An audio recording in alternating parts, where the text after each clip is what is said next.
各位姊妹，今日咧嚟到第324條問嘅就係聖迭聖事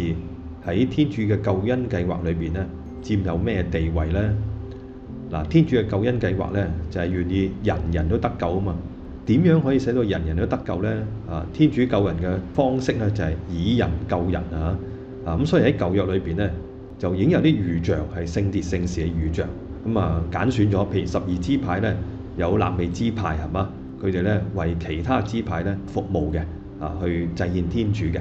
而呢個肋未支派裏邊咧又有一個家族就係亞郎家族咧，就司祭咧由佢哋產生嘅即使喺曠野裏邊咧，天主咧都揀選咗70個長老嚟到偕同梅瑟一齊咧去服務以色列子民。呢啲咧都係聖迭聖事嘅預象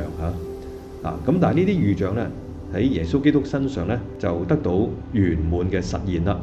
因為主耶穌自己咧係天主啊嘛，天主降生成人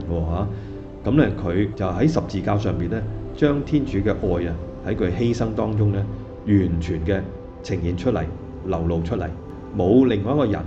歷史裏邊冇另外一個人咧能夠如同耶穌咁樣係圓滿嘅將天主嘅愛呈現，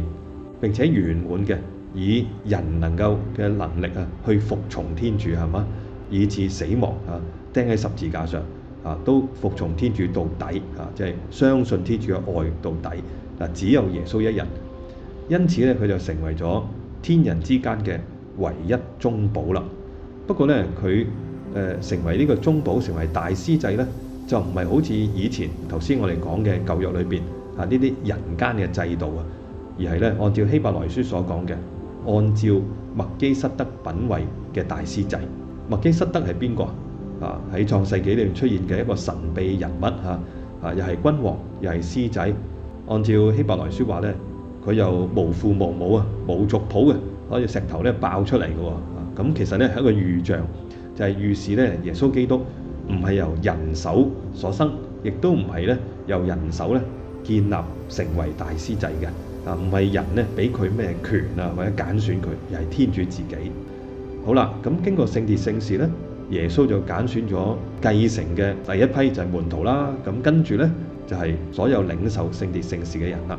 咁佢哋咧就係繼續呢個公務司祭職咯。好啦，因此咧聖多馬斯話乜嘢？佢話其實咧只有基督自己係真正嘅司祭，其他人咧都只係咧佢嘅僕人啫。好，咁今日俾大家嘅一句聖經金句咧，